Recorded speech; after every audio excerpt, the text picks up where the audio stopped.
El año 988 ha sido grabado a fuego en nuestra conciencia como el punto cero, antes del cual solo existían las tinieblas. Nos han enseñado a creer que en ese instante el país encontró su alma. Pero, ¿y si el concepto mismo de la cristianización de la Rus fuera un invento académico del siglo XVIII, introducido por el historiador Karamzin, y antes de eso tal término simplemente no existiera? La versión oficial de nuestra cuna se sostiene sobre un único testimonio, la crónica de Radziwiłł. La llaman el libro de los Césares, pero en realidad es un teléfono descompuesto. No es el original, sino una copia realizada cientos de años después. Con cada transcripción, el texto fue sometido a una censura feroz. Los significados se distorsionaron y los acentos se colocaron por encargo político. No estudiamos la vida real de nuestros antepasados, sino cómo la editó el cronista de turno. Todo el fundamento histórico es una pila de papeles de origen sospechoso. La magnitud del engaño queda clara al rastrear el camino del manuscrito. No tiene un pasado ruso. Aparece en Prusia, en manos de personas que construyeron sus carreras sobre la humillación de los eslavos. Viajamos a Königsberg. El rastro de Königsberg. ¿Por qué el documento principal de la historia rusa no fue hallado por Pedro I en Moscú o Novgorod, sino en Königsberg? ¿Y por qué los primeros autorizados a examinarlo fueron eruditos alemanes que no sabían ruso, pero que amaban reescribir nuestra cronología según los moldes occidentales? Schlözer, Miller y Bayer, los autores de la teoría normanda, recibieron acceso exclusivo al original de la crónica. El resultado de su procesamiento crítico es asombroso. Este monumento único de la escritura rusa se publica por primera vez en Alemania y en alemán. La edición rusa en la que trabajaba Lomonosov fue bloqueada, y todos sus materiales se quemaron misteriosamente en el incendio de 1812. Durante décadas, la crónica vagó por manos privadas de consejeros secretos, fuera de todo control estatal. No fue un trabajo científico, sino una operación para monopolizar el pasado. El documento estuvo en uso personal de aquellos que sistemáticamente demostraban nuestra inferioridad histórica. Cuando finalmente devolvieron el manuscrito a la biblioteca, parecía que un cirujano falsificador lo hubiera operado. La simple aritmética de las páginas revela un fraude imposible de ocultar. La aritmética del fraude, abran la descripción del manuscrito. Consiste en cuadernillos de 8 folios cada uno. Una aritmética simple dicta que el número total de páginas debe ser par. Sin embargo, en la crónica hay 251. ¿A dónde fue a parar la mitad de un pliego? No es un simple error, es el rastro de una intervención grosera en la estructura del libro. Se ha descubierto una anomalía física imposible para la tecnología de la época. Un libro no es solo un conjunto de hojas, es un sistema estricto de cuadernillos. Encontrar 251 páginas es como encontrar un coche con 5 ruedas. Casi todo el manuscrito sigue el estándar, pero el primer cuadernillo es repentinamente más corto. Solo tiene 6 hojas. 2 hojas cruciales fueron simplemente arrancadas. Es una violación directa de la tecnología de encuadernación. Alguien retiró deliberadamente partes del documento durante la fase de creación de la versión adecuada de la historia, rompiendo la lógica misma del soporte físico. Pero las hojas faltantes son solo el comienzo. El verdadero impacto llega cuando se observa no la cantidad, sino cómo están cosidas esas páginas. Allí se ven las huellas de una operación quirúrgica. Encuadernación quirúrgica. En la parte principal de la crónica, cada pliego es una hoja única doblada por la mitad. Pero en los 2 primeros cuadernillos, donde se describe el inicio de la Rus, el panorama cambia. Allí no hay pliegos enteros. Todas las hojas han sido cortadas y cosidas individualmente. Esta es la herramienta perfecta para un falsificador. Cuando las hojas no están unidas entre sí en un pliego, pueden barajarse, retirarse o añadirse en cualquier momento sin destruir la encuadernación de todo el libro. No estamos ante un documento antiguo, sino ante una carpeta de anillas donde las páginas necesarias se insertaron después. Es precisamente en estas hojas físicamente comprometidas donde se exponen los momentos clave. El origen de las tribus y la fundación de Kiev. Toda la base de la historia oficial está escrita en folios insertados que parecen cuerpos extraños en la estructura del manuscrito. No son huellas del tiempo, son huellas de una intervención quirúrgica directa en el cuerpo de la memoria. ¿Creen que es casualidad? Los falsificadores tenían tanta prisa que dejaron la pistola humeante en la numeración de las páginas. Intentaron borrar el rastro, pero solo subrayaron el fraude. La prueba del delito. La página 10. Miren las cifras en las esquinas de las páginas. Allí se oculta una prueba que no puede justificarse como un error de monje. En las hojas de la 10 a la 12, la numeración ha sido groseramente alterada. Alguien intentó borrar los valores antiguos y dibujar otros nuevos encima, desgastando la verdad hasta perforarla. La crónica utiliza una numeración doble, arábiga y en eslavo eclesiástico, alfabética. Fue en las letras donde el falsificador falló. En la 10ª hoja, el 9, fita, está torpemente transformado en un 10, y, bajo el trazo vertical fresco, se ve claramente el trazo horizontal antiguo. En la hoja 12, el fraude es aún más primitivo. Para convertir un 11 en un 12, añadieron 2 trazos toscos a la letra A, intentando hacerla pasar por una B. Es el nivel de un escolar borrando notas en su diario. ¿Por qué arriesgarse tanto? Solo para ajustar la numeración a las hojas insertadas que cambian la esencia misma de nuestra historia. ¿Qué dice esa sospechosa hoja insertada con el número corregido? Habla de nuestra esclavitud voluntaria. En esa página dudosa se encuentra el texto que se convirtió en una trampa ideológica durante siglos. La trampa ideológica: nuestra tierra es grande y abundante, pero no hay orden en ella. Venid pues a reinar y a gobernarnos. Estas líneas no son un simple relato, son un fundamento ideológico, el reconocimiento voluntario de la propia inferioridad e incapacidad de autogobierno, pegado en la crónica en un trozo de papel sospechoso. Si retiramos mentalmente de la crónica esa hoja con la numeración corregida, toda la teoría sobre la llamada de los varegos se derrumba. Rurik se transforma instantáneamente de un caudillo escandinavo contratado para gobernar a eslavos insensatos, en un príncipe local que simplemente ocupa el trono por derecho.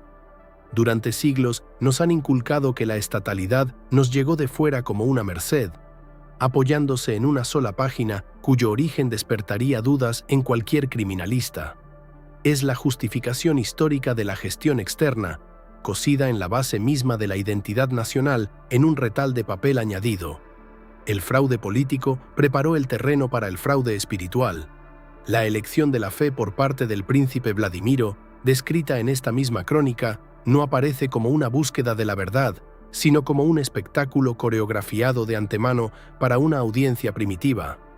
El relato de la elección de fe no recuerda a una búsqueda espiritual, sino a un show caricaturesco. Todas las religiones del mundo son presentadas como patéticas y ridículas para que sobre ese fondo, la única opción correcta parezca la salvación. No es historia del espíritu, es propaganda burda. El cronista dibuja a Vladimiro como un bárbaro que elige su religión bajo el principio de me gusta o no me gusta. El Islam es rechazado por la prohibición del alcohol. Beber es la alegría de la Rus, no podemos estar sin ello. A católicos y judíos se les despacha con frases hechas carentes de lógica. Los embajadores que regresan de Bizancio no hablan de honor o conciencia, sino del envoltorio externo. No sabíamos si estábamos en el cielo o en la tierra. Nos imponen la idea de que el destino de una enorme civilización fue determinado por el canto de un coro y el humo de un incienso. Es el retrato de un gobernante ignorante que se deja comprar por un empaque brillante y la posibilidad de consumir alcohol. El texto ni siquiera intenta ocultar que fue escrito para el oyente menos exigente. Pero para terminar de vender la nueva fe a semejante personaje, hacía falta un argumento final e irresistible. Y en la crónica aparece el clásico relato de la intervención milagrosa que debía zanjar todas las dudas. El truco de la ceguera. Para convencer al pueblo de la veracidad de la nueva fe, no hacía falta una disputa filosófica, sino un truco de magia. El relato de la repentina ceguera de Vladimiro en Quersoneso y su instantánea visión tras el rito es un guión bizantino clásico para el bautismo de gobernantes bárbaros. Según la crónica, en el momento decisivo, Vladimiro pierde la vista. Su futura esposa le envía un ultimátum. Si quieres librarte de la enfermedad, bautízate cuanto antes. Es un trato sin pérdida. Si el milagro no ocurre, simplemente seguirá ciego. Pero el obispo le impone las manos y el príncipe exclama teatralmente: «Ahora he conocido al Dios verdadero». Esta historia, con su dramatismo ingenuo, estaba pensada para una población totalmente analfabeta. Servía como prueba primitiva. Nuestra fe es la verdadera porque nuestros dioses son más fuertes y hacen milagros físicos aquí y ahora. Es una estrategia de marketing envuelta en religión para legitimar el cambio de culto. Anacronismos, armaduras y cañones en el siglo X. Se puede no creer en las palabras del cronista, pero el documento contiene más de 600 ilustraciones. Una auténtica enciclopedia visual. Quizás el artista, a diferencia del copista, nos dejó por accidente detalles auténticos de aquella época. Observemos las imágenes. Los artistas del pasado no eran autores de ciencia ficción, dibujaban lo que veían. En las miniaturas antiguas, junto a los guerreros de Vladimiro, aparecen armaduras de placas de caballeros, castillos góticos e incluso artillería. Es lo mismo que encontrar un smartphone en una pintura rupestre con dinosaurios.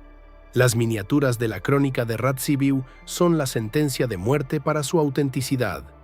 En lugar de la Rus del siglo X, vemos la clásica Edad Media europea del siglo XV. Damas nobles con vestidos occidentales, guerreros con armaduras pesadas, espadas y escudos característicos de una época completamente distinta. Pero lo que aniquila definitivamente la fe en la antigüedad del documento son las representaciones de ballestas y cañones. El artista dibuja armas de fuego que no se inventarían hasta cientos de años después de los eventos descritos. No es una imprecisión, es la prueba directa de que el contenido visual se creó mucho después y la historia antigua se ajustó a la realidad de los falsificadores. 3 capas de mentira. ¿Creen que es solo el error de un artista? Las tecnologías del siglo XX revelaron el secreto de estos dibujos. Resultó que en ellos trabajaron 3 personas distintas en siglos diferentes, superponiendo literalmente la mentira sobre el papel. El secreto de estos dibujos antiguos se descubrió a mediados del siglo XX. El análisis con rayos ultravioleta e infrarrojos confirmó que no trabajó un solo maestro, sino al menos 3, con enormes saltos temporales entre ellos. La mentira se fue acumulando por etapas. Fue un proceso de edición sistemática del pasado. El primer artista solo trazó contornos generales. El segundo, que trabajó más tarde, cambió las posturas y redibujó rostros y armas. Pero el más productivo fue el tercer maestro. A su mano pertenecen los anacronismos. Él insertó las agujas góticas, transformó los gorros principescos en coronas europeas y entregó ballestas a los guerreros. No es una simple modernización, es un ajuste deliberado de la estética visual a los estándares occidentales tardíos. La antigua Rus fue literalmente embutida en el canon europeo, borrando su imagen auténtica y sustituyéndola por decorados familiares para los clientes del fraude. El silencio de las crónicas mundiales. Todo el manuscrito parece una chapuza cara hecha a las prisas. Espacios vacíos para cabeceras, dibujos inconclusos, inscripciones descuidadas. ¿Quién y para qué necesitó crear este fraude grandioso con tanta rapidez? La respuesta reside en el atronador silencio de las crónicas mundiales. Si el bautismo de una Rus enorme y poderosa en el año 988 fue realmente un evento de escala planetaria, ¿por qué callan todas las crónicas vecinas? Bizancio, el mundo árabe, Europa. Nadie registró el mayor giro espiritual de los eslavos orientales. El hecho del bautismo existe casi exclusivamente en las páginas de nuestras propias crónicas que, como hemos visto, fueron reescritas y editadas durante siglos. Los emperadores bizantinos, que registraban meticulosamente cada escaramuza fronteriza y cada concilio eclesiástico, por alguna razón olvidaron mencionar la conversión de todo un pueblo. ¿Por qué no hay iconos antiguos de Vladimiro, el bautizador de ese periodo, si es un santo igual a los apóstoles? por qué su culto empezó a formarse cientos de años después. El silencio ensordecedor de los contemporáneos y la falta de confirmaciones arqueológicas en el siglo X dicen una sola cosa: la cronología oficial es una estructura artificial. Nos cambiaron los hechos reales por un mito conveniente, ocultando tras él algo completamente distinto. La crónica de Radziwiłł no es un cimiento, sino una lápida que cubre nuestra verdadera historia. Pero incluso en esa losa han quedado grietas. Ha llegado el momento de resumir y reconocer lo evidente.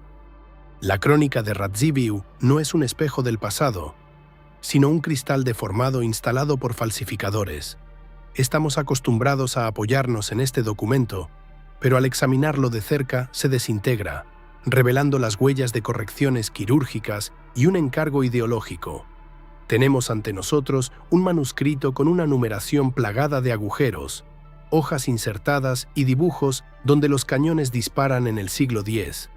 Todos los hilos de este fraude conducen a un solo lugar: los despachos de los creadores de la teoría normanda.